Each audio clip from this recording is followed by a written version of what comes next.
بسم اللہ الرحمن الرحیم۔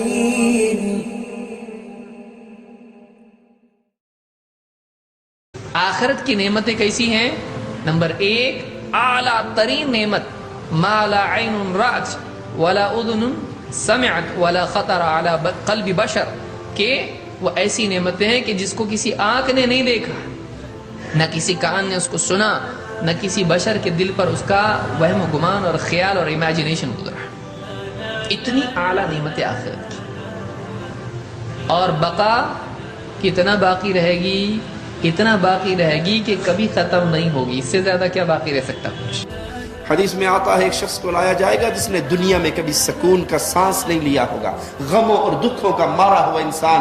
جنت کی ایک سیر کرنے کے بعد اس سے پوچھا جائے گا دنیا میں کبھی کوئی غم تجھے ملا؟ وہ کہے گا اللہ کی قسم ساری زندگی اسی طرح سکون سے گزار کے آیا۔ دنیا کا ہر غم جنت پہ پڑنے والی ایک نظر ان غموں کو بھلا ڈالے گی۔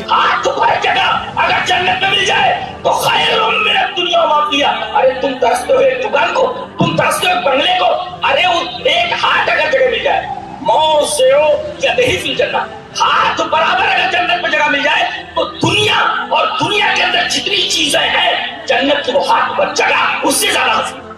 کتنی حسین جگہ ہوگی اندازہ لگائیے، دنیا میں کتنا حسن بکھرا پڑا ہے۔ آپ کسی سمندر کے کنارے چلے جائیے، کسی جھرنے کے کنارے، کسی آبشار کے سامنے، کسی چشمے کے پاس کھڑے ہو کر کے دیکھیے، کسی برگزار کے سامنے کھڑے ہو کر کے دیکھیے، چلتی ہوئی ہواؤں کو دیکھیے، ٹمٹماتے ہوئے ستاروں کو دیکھیے، اور لہکتے چمکتے سرسراتے بادلوں کو دیکھیے۔ تمام طرف اس میں بکھرا پڑا ہے، لیکن حدیث پاک کہتی ہے کہ جنت میں ایک ہاتھ کی جگہ دنیا اس کی تمام چیزوں سے بہتر ہے۔ جنت کتنی حسین اندازہ لگائی۔ اگر ایمان و عمل کے ساتھ یہاں سے جاتا ہے تو اللہ کے ہاں پر اس کے لیے مہمانی ہوگی، اس کے لیے انعامات، اکرام، عزت، اور رہنے کے لیے بہترین جگہ، کھانے کے لیے بہترین چیزیں، پہننے کے لیے بہترین لباس، بہترین جوڑا، ساتھی، آزادی، رضا، اپنا دیدار، عزت، حکومت، بادشاہی، ساری تمنائیں پوری۔ اگر یہاں اللہ کی چاہت پوری کر کے جاتا ہے، یہاں اللہ کی مرضی کے مطابق جی کے جاتا ہے، اپنی مرضیات کو قربان کرتا ہے اللہ کی مرضی کے مقابلے میں، تو هل جزاء الاحسان الا الاحسان، بھلائی کا بدلہ بھلائی کسی اور کیا ہو سکتا ہے؟ اللہ تعالیٰ بھی اس کی اپنی چاہت کو اس کی قربان کرنے کی وجہ سے، چونکہ اس نے اپنی چاہت کو اللہ کی چاہت کے لیے قربان کیا، اللہ تعالیٰ اس کی چاہت کو خود پورا کرے گا، اور ایسی دنیا میں اس کو بسائے گا کہ جس میں کوئی ایک چاہت بھی ادھوری رہ جائے، ایسا نہیں ہے۔ ہریرہ رضی اللہ تعالیٰ عنہ سے مروی ہے، کہتے ہیں کہ قال رسول اللہ صلی اللہ علیہ وسلم، اللہ کے رسول صلی اللہ علیہ وسلم نے فرمایا يدخل اہل الجنة الجنة جردا مردا بیضا جعادا مکحلین ابناء 33 کہ اللہ کے رسول صلی اللہ علیہ وسلم فرماتے ہیں کہ جنت کے اندر جنتی جب داخل ہوں گے تو ان کے جسموں کے اوپر بال نہیں ہوں گے، سر کے اوپر تو ہوں گے لیکن اس کے علاوہ جو ہے کہیں بال نہیں ہوں گے، اور ان کی داڑھی بھی نہیں ہوگی، ان کے داڑھی نہیں ہوگی۔ بالکل ابھی یوں سمجھیں کہ آپ جیسے کہ ایک لڑکا نوجوان ہوتا ہے، جوانی میں ریکھائیں اس کو آتی ہیں، بالکل اسی طرح سے وہ ہوگا، اور سفید اور گھرالے بالوں والے مکحلینا، آنکھیں ایسی جنتیوں کی ہوں گی کہ جیسے سرمے لگائے ہوئے، سرمگی آنکھیں وہ پائیں گے۔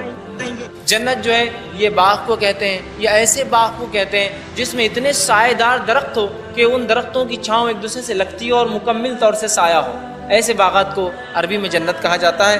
نبی نے کہا سنن ترمذی کتاب نمبر 36 حدیث نمبر 2526، لبنۃ من فضۃ ولبنۃ من ذہب، ایک اینٹ سونے کی تو دوسری اینٹ چاندی کی ہے، کیا کہنا اس کے سیمنٹ کا، ملاتھا المسک الاظفر، خوشبودار مسک ہے، حسباؤها اللؤلؤ والیاقوت، اور اس کے سنگ ریزے لولو اور یاقوت ہیں، وتربتها الزعفران، اور اس کی مٹی زعفران جیسی ہے۔ نبی صلی اللہ علیہ وسلم نے بیان فرمایا کہ محلوں کے اندر سفید مینار ہیں، سفید مینار اللہ تعالیٰ نے تیار کر رکھے ہیں، اور وہاں کی جو مٹی ہے وہ خوشبودار مٹی ہے. نیک لوگوں کے لیے یہ تمام چیزیں تیار کی گئی ہیں. وہاں کے خیمے کیسے خیمے ہوں گے, کس طریقے کے ہوں گے؟ حور مقصورات فی الخیام, سورہ رحمان سورہ نمبر 55 آیت نمبر 72. حور مقصورات فی الخیام, کہ حوریں جو ہے وہ خیمے کے اندر ٹھہری ہوئی ہوں گی. جنتیوں کے لیے جنت کے اندر الگ الگ خیمے ہوں گے, ٹینٹ بنے ہوں گے. عینا فیہا تسمى سلسبیلا, سوچ کے لذت کے چشمے شراب کے جاری ہوئے رہیں گے جن کا نام سلسبیل ہوگا.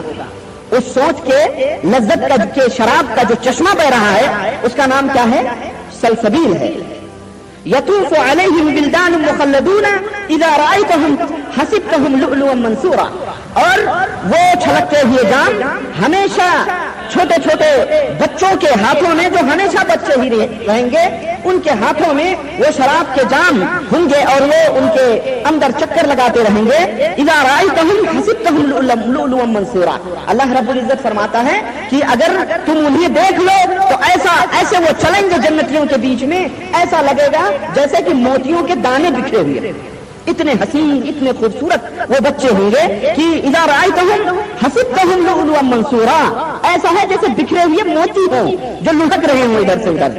وَإِذَا رَأَيْتَ ثُمَّ رَأَيْتَ نَعِيمًا وَمُلْكًا كَبِيرًا, اور اے میرے پیارے پیغمبر اگر تم جنت کو دیکھ لو تو تم جنت کو عیش و آرام اور بادشاہوں کی طرح رہنے والی جگہ پاؤ گے. سب سے پہلی چیز سورہ جو رات سورہ نمبر 13 اس کی آیت نمبر 23 اور 24 میں اللہ فرماتا ہے اور کہتا ہے کہ ابدی جنتوں میں جنتی لوگ خود بھی داخل ہوں گے اور ان کے جو ہے آبا و اجداد بھی, رشتہ دار بھی ان کے ساتھ وہاں رہیں گے. ان کی بیویاں اور اولادیں بھی جو ہے جو نیک ہوں گی وہ بھی اگر جنت میں جائیں گی تو ان کے ساتھ رہیں گی. اور جو ہے جنت کے ہر دروازے پر فرشتے اہل جنت کو سلام کریں گے اور سلامتی کی دعا کے ساتھ جو ہے ان کا استقبال کریں گے اور وہ جنت میں جو ہے داخل ہوں گے. اسی طرح سورہ ہجر سورہ نمبر 15 آیت نمبر 48 میں اللہ نے فرمایا اہل جنت کو جنت کی جو ہے میں کسی قسم کی تھکان محسوس نہ ہوں گی اور اس میں سے وہ کبھی نکالے بھی نہیں جائیں گے. اسی طرح سورہ آل عمران سورہ نمبر 3 آیت نمبر 133 میں اللہ نے فرمایا اور کہا جنت کی چوڑائی زمین اور آسمان کی وسعت کے برابر ہے. اسی طرح سورہ جو ہے رات سورہ نمبر 13 آیت نمبر 35 میں اللہ نے کہا جنت کے پھل جو ہے بیش بہار ہے اور وہ دائمی ہوں گے, کبھی ختم نہ ہوں گے اور ہمیشہ جو ہے وہ ملیں گے.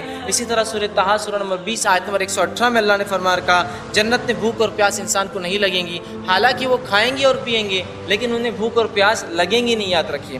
تو وہاں اللہ نے یہ فرمایا. اسی طرح سورہ کہف سورہ نمبر 18 آیت نمبر 31 میں اللہ نے فرمایا کہا اہل جنت سونے کے کنگن اور سبز ریشم کے لباس پہنیں گے اور تکیے اور مسندوں پر جو مزین تخت ہوں گے اس پر جو تختوں پر جو ہے ٹیک لگا کر جو ہے بیٹھیں گے. اہل جنت جو ہے عقل پر اثر نہ کرنے والی, مطلب عقل نہ مارنے والی شراب جو ہے سفید رنگ کی شراب جو ہے اس کا لذت جو ہے اس کا جو ہے فائدہ اٹھائیں گے. اسی طرح جو ہے سورہ طور سورہ نمبر جو ہے 52 اور اس کی آیت نمبر 22 سے لے کر 24 میں اللہ نے فرمایا کہا ہم انہیں ہر طرح کی جو ہے لذیذ پھل اور من پسند گوشت دیتے چلے جائیں گے. وہ ایک دوسرے سے جام شراب کو جو ہے چھینا چھینی کریں گے, ایسی شراب جس کے پینے سے نہ تو بےہودگی ہوگی نہ کوئی گناہ جو ہے سرزد ہوگا, اور جو ہے ان کے تعلق سے جو ہے اور خوبصورت جو ہے مسندوں پر وہ جو ہے بیٹھیں گے. اسی طرح جنتیوں کے تعلق سے سورہ سجدہ سورہ نمبر 32 آیت میں 17 میں اللہ نے فرمایا کہا اہل جنت کی آنکھوں کی ٹھنڈک پہنچانے کے لیے جو ہے جو مخفی نعمتیں تیار کی گئی ہے ان کا علم جو ہے کسی نفس کو نہیں ہے, مطلب وہ ایسی نعمتیں ہیں جو اللہ نے چھپا رکھی ہے. اسی طرح اللہ رب العزت جو ہے اپنی کتاب میں فرماتا ہے سورہ مریم سورہ نمبر 19 آیت نمبر 72 کے اندر اور جنتیوں کے لیے جنت میں صبح اور شام رزق تیار کیا جائے گا, مطلب رزق ہمیشہ ہوگا, اس کی فراوانی ہوگی, وہ اس سے فائدہ اٹھائیں گے. اسی طرح سورہ غاشیہ سورہ نمبر 88 آیت نمبر 13 اور 13 سے 16 میں اللہ نے فرمایا کہا جنت میں جو بلند اور بالا تخت ہوں گے جہاں جو ہے پینے کی مشروبات ہوں گے اور جو ہے وہ جنتی لوگ وہاں بیٹھ کر جو ہے انہیں پئیں گے. اسی طرح جنت کی نعمتیں بہرحال لا تعداد جو ہے قرآن نے بیان کی. حدیث کے اندر بھی کچھ باتیں جو آتی وہ یہ کہ جنت کے 8 دروازے ہیں اور مختلف دروازوں سے مختلف اعمال کرنے والے لوگ جو ہے داخل ہوں گے, جیسا باب الصلاح ہے, باب الجہاد ہے, باب الصدقہ ہے, باب الریان ہے, اس سے لوگ داخل ہوں گے. اسی طرح مسلم کی روایت میں آپ صلی اللہ علیہ وسلم نے فرمایا کہا جنت کے ہر دروازے کی چوڑائی جو ہے وہ 1200 سے 1300 میل ہے. میں نے اس کی تفصیلات بہرحال اس میں رکھی تھی کہ جو ہے مکہ شہر سے بصرہ یا مکہ شہر سے ہجر نامی ایک مقام جو ہے جو بحرین میں وہاں تک جو ہے جنت کی جو ہے یہ جو ہے چوڑائی ہے. تو بہرحال ہم جو ہے جنت کی جو ہے نعمتوں کے تعلق سے حدیث کے اندر جو نبی اکرم صلی اللہ علیہ وسلم نے باتیں بتائی بہرحال وہ دیکھ رہے رہے تھے. اسی طرح جو ہے جامع ترمذی کی روایت ہے، آپ صلی اللہ علیہ وسلم فرمایا جنت میں جو ہے جنت کے 100 درجے ہیں اور ہر درجے کے درمیان جو ہے 100 سال کی جو ہے مسافت ہوں گی. اسی طرح جو ہے جنت کے محل، بخاری کی روایت میں جنت کے محلات کا آپ نے تذکرہ کیا، کس طرح کی اینٹ ہوں گی، کس طرح کے گارے ہوں گے، کس طرح کی جو ہے اس کی گھاس ہوں گی، یہ تمام تر تفصیلات اور بہت ساری باتیں بہرحال الحمدللہ ہم نے جنت کے تعلق سے دیکھی تھی. اور ایسی ایسی نعمتیں جنت کی، ایسی عیش ہے یا ایسی نعمتیں جن کے بارے میں نہ کسی جو ہے کان نے کبھی سنا، نہ کسی آنکھ نے کبھی دیکھا، اور کسی ذہن میں ان نعمتوں کا کبھی تصور بھی گزر نہیں سکتا. یاد رکھیے بس جنت ایسی ہے. محلات کیسے محلات ہوں گے، گھر کیسے گھر ہوں گے. اللہ تعالیٰ نے کہا سورہ توبہ سورہ نمبر 9 آیت نمبر 72 وعد اللہ المؤمنین والمؤمنات جنات تجری من تحتها الانہار خالدین فیہا ومساکن طیبۃ فی جنات عدن. اللہ تعالیٰ نے مومن مردوں اور مومن عورتوں سے وعدہ کر رکھا ہے اس جنت کا جس کے نیچے سے نہریں جاری ہیں، بہترین مکانات ہیں جنات عدن کے اندر موجود ہیں، بہترین کمرے تیار کیے گئے ہیں، بالا خانے تیار کیے گئے ہیں. کیا کہنا ان کا؟ اللہ تعالیٰ نے کہا سورہ زمر سورہ نمبر 39 آیت نمبر 20 لیکن الذین اتقوا ربهم لهم غرف من فوقها غرف مبنیۃ تجری من تحتها الانہار وعد اللہ لا یخلف اللہ المیعاد. ہاں جو لوگ اپنے رب سے ڈرتے ہیں ان کے لیے بہترین بالا خانے ہیں، بہترین گھر تیار کیے گئے ہیں، تہ بتا کمرے ہیں، اس کے نیچے سے نہریں جاری ہیں. اللہ کا وعدہ ہے اور اللہ تعالیٰ اپنے وعدے کی خلاف ورزی نہیں کرتا. کیا کہنا محل کا؟ اس کے اندر جتنے بھی برتن ہوں گے سونے چاندی کے ہوں گے. کیا کہنا جنت کے محل کا؟ اس کے اندر عود کی لکڑی جل رہی ہوگی، لوگ خوشبو محسوس کریں گے، سونگیں گے. گویا کہ جنت کے بارے میں کیا کہا جائے، محلات کے بارے میں کیا کہا جائے، کوئی سوچ نہیں سکتا، گمان نہیں کر سکتا. اور سب سے چھوٹی جنت کے تعلق سے حدیث میں آتا ہے وہ دنیا کے، ہمارا جو گلوب ہے دنیا سے 10 گنا بڑی ہوں گی. سب سے اسمالسٹ، سب سے چھوٹی جنت جو سب سے آخری انسان کو ملیں گی وہ کتنی ہوں گی؟ دنیا سے 10 گنا بڑی، 10 ٹائمز اس سے بڑی. سب سے اسمالسٹ ہے، یاد رکھیے. بڑے بڑے کتنے ہوں گے؟ موسیٰ علیہ السلام پوچھتے ہیں، صحیح مسلم میں یہ روایت ہے، اے اللہ تیرے آخری جنتی کا کیا حال ہوگا، کیسا جنتی ہوگا؟ کہ یہ سب سے آخر میں گرتا پڑتا بچتا پل صراط کو کراس کرے گا، مڑ کے جہنم کو دیکھے گا، اللہ تیرا شکر ہے تو نے مجھے اس سے بچا دیا. آخری جنتی جنت میں جا رہا ہے. جب یہ جہنم سے بچ کے، پل صراط کے عذابوں سے بچ کے باہر آئے گا، اللہ اس کے لیے ایک درخت نمودار کرے گا، بڑا خوبصورت. یہ اس کو دیکھتا رہے گا، دل میں اس کی آئے گی کاش میں اس درخت کے نیچے چلا جاؤں. یہ کہے گا اللہ مجھے بھی اس درخت کی چھاؤں میں بٹھا دے، اس کا پھل کھاؤں، اس کا پانی پیوں، اس کی چھاؤں میں بیٹھوں. اللہ مالک فرمائے گا بندے میں نے تجھے اگر یہ دے دیا تیری ڈیمانڈ اور بڑھے گی، تو مزید مانگنا شروع کر دے گا. اللہ نہیں اے دے چھوڑو نا، پہ اور کچھ نہ مانگنا، اے تے دے چھوڑو نا. پہلی بات تو پہلا سوال تو پورا ہو نا. اللہ اس کے نیچے بٹھا دے گا. تھوڑی دیر کے بعد کچھ فاصلے پہ ایک نیا درخت نمودار ہوگا. یہ تھوڑی دیر تو کوشش کرے گا کہ میں نے وعدہ کیا، ایگریمنٹ کیا، میں نہیں، لیکن ایک ایسی چیز دیکھ چکا ہے کہ صبر نہیں ہے. اللہ مالک وہ درخت جو ہے نا اب مجھے اس کے نیچے. اللہ کہ کبھی تو نے وعدہ نہیں کیا تھا، کہ بس یہ آخری بات اور نہیں کچھ مانگتا، اس کے نیچے پہنچا. اللہ کہے گا جول بیٹھ جا کے وہاں، اس کے نیچے بیٹھ جائے. جنت کے دروازے پہ ایک اور درخت نمودار ہوگا، باوجود انتہائی برداشت کے نہیں رہ سکے گا کہ اللہ وہ آخری تیری عزت کی قسم آخری بات بس یہ درخت. اللہ کہے گا جاؤ اس کے نیچے بیٹھ جا. اب یہ اہل جنت کو دیکھ رہا ہے، جنت کی نعمتوں کو دیکھ رہا ہے. میں بھی ریاض سے آیا ہوں، ہم ریاض سے مکہ کے لیے ٹریول کرتے ہیں. حاجی صاحب کو راستے میں بتا رہا تھا اپنے بھائی کو، تو ریت کے ٹیلے شروع ہوتے ہیں، 1000 کلومیٹر تک ریت ہی ریت نظر آتا ہے، کچھ نظر نہیں آتا. آپ کے یورپ میں آئے ہیں، کہیں درخت ہے، کہیں بادل ہے، کہیں بارش ہے، تو ایک عجیب سا آنکھوں کو سکون ملتا ہے. ارے بھائی جنت وہ ہے جس کو کسی آنکھ نے دیکھا نہیں ہے، کسی کان نے اس کی صفات کو سنا نہیں ہے، کسی دل کے کسی دماغ کے دریچوں پہ اس کی خبر نہیں پڑی ہے. وہ اس جنت کو دیکھ رہا ہے، پاگل ہو رہا ہے کہ اللہ مجھے جنت دے دے. اللہ کہے گا جا جنت میں. حدیث میں آتا ہے جب یہ جنت کی طرف جائے گا نا، خیل الیہ انہا ملآ، اس کے دل میں گمان پیدا ہوگا کہ جنت میں جنت میں کہاں جاؤں؟ جنت تو بھر گئی، حوروں کی شادیاں ہو گئی، محلات پہ قبضہ ہو گیا، کوئی چیز باقی نہیں بچی، یہ واپس آ جائے گا۔ اللہ جنت میں کہاں جاؤں؟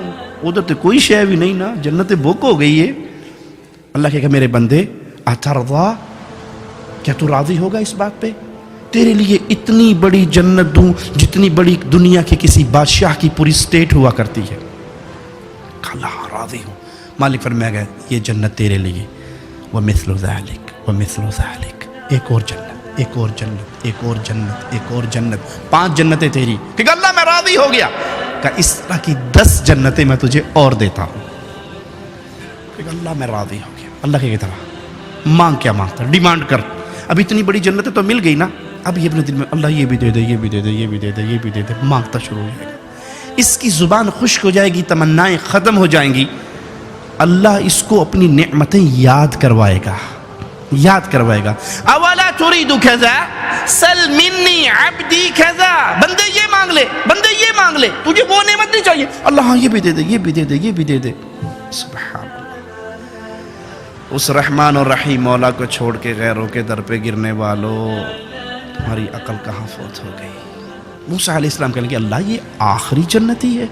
کہاں یہ میرا آخری جنتی؟ کہا جو سب سے پہلا اور اعلیٰ جنتی ہے اس کا کیا حال ہے؟ کہا وہ تو وہ جنتی ہے، اس کو میں نے وہ کچھ دینا ہے جس کا تصور کسی دل دماغ پہ نہیں آیا، جس کو کسی آنکھ نے دیکھا نہیں ہے، جس کو کسی کان نے سنا نہیں ہے۔ اتنا رحمان اللہ، اتنا رحیم اللہ، اتنی محبت کرنے والا اللہ، اتنا زیادہ انعام دینے والا اللہ، وہ اس جنت میں آنے کے لیے شرط لگا رہا ہے، بندے یہ جنت تجھے ملے گی، شرط کیا ہے؟ ثم لقیتنی، جب تیری اور میری ملاقات ہو تو لا تشرک باللہ شیئا، اس اصول پہ قائم رہنا، تو کبھی میرے ساتھ شرک نہ کرتا ہوا اگر میرے پاس آ گیا، تیری زندگی بھر کے گناہوں کو معاف کر دوں گا، تیری دنیا بھر کی خطاؤں کو معاف کر دوں گا۔ وہ اللہ۔ ایک شخص نے 99 مرڈر کیے، 99 مرڈر، 99 بندے مارے۔ پھر کسی سے پوچھا جی میں نے اتنے بندے مارے ہیں، کیا میرے لیے معافی ہے؟ کہا یہ نے 100 چوہے کھا کے بلی اج نو چلی، کے پہ کر دے ہو جی؟ تواڈے واسطے معافی نہ ہو سی؟ انہوں نے کہا چلو میں تے جانا ہی جاننا، مجھے تسی کیوں لگے پھر دے ہو؟ تلوار کٹی، سینچری پوری، اس کو بھی مار دیا۔ پھر کسی سے پوچھا میں نے 100 بندے مارے، سینچری، معافی ہے؟ کہا ہاں ایک شرط ہے معافی کی، یہ برا ماحول، یہ گندی سوسائٹی، یہ بیڈ فرینڈز، چھوڑ دو ان کو، نکل جاؤ یہاں سے۔ وہ بستی اللہ والوں کی ہے، وہاں جا کے رہو۔ اپنی بستی سے نکلتا ہے، موت کا فرشتہ آ کے دبوچنے کے لیے پہنچ جاتا ہے۔ جنت والے فرشتے بھی آگے روح قبض کر ہمارا ہے، جہنمی آگے ہمارا ہے، ہم جہنم میں لے کے جائیں گے، جنت والے کہتے ہیں جنت میں لے کے جائیں گے۔ بحث ہو گئی، فیصلہ مالک کے دربار میں بلند ہوا، اللہ کیا کریں؟ مالک کو پتا تھا کہ ابھی میرا بندہ نکلا ہے، کہا پیمائش کرو، اگر زمین اس کی جدھر جا رہا تھا اچھی سوسائٹی وہ قریب ہے تو جنت میں جائے گا، بری سوسائٹی 100 بندوں کا مرڈر جہاں کیا تھا وہ قریب ہے تو جہنم میں جائے گا۔ رحمان کی رحمتوں پہ قربان جاؤں، زمین پہ وحی اتار کے کہا نیک بستی میرے بندے کے تھوڑی قریب ہو جا، بری بستی میرے بندے سے پیچھے ہٹ جا۔ پیمائش ہوئی، ایک بالشت وہ قریب نکلی، مولا نے جنت عطا فرما دی۔ یہ ایک کویسچن ہم سے ڈیمانڈ ہے اسلام کی کہ تم کبھی بھی اللہ کے ساتھ شرک نہ کرنا۔ جب تم شرک نہیں کرو گے، اپنے دامن کو بچا لو گے، تو تم نے جنت میں جانے والی سیڑھی پہ قدم رکھ لیا، ایماندار ہو گئے۔ اور جنت میں جانے کے لیے ایمان شرط ہے۔ ایمان کے بعد پھر اسلام ہمیں عمل صالح کی دعوت دیتا ہے، نیک عمل کی۔ توحید فائدہ مند ہوگی جب ہم نیک اعمال کریں گے۔ جہاں بھی ایمان کا ذکر آیا، عمل صالح کا ذکر آیا۔ عمل صالح کیا ہے؟ Very simple definition. عمل صالح کیا ہے؟ ہر وہ عمل جو خالص اللہ کے لیے ہو، پہلی شرط۔ ہر وہ عمل جو رسول اللہ صلی اللہ علیہ وسلم کی سنت کے مطابق ہو۔ یہ 2 شرطیں آئیں گی تو عمل صالح قرار پائے گا۔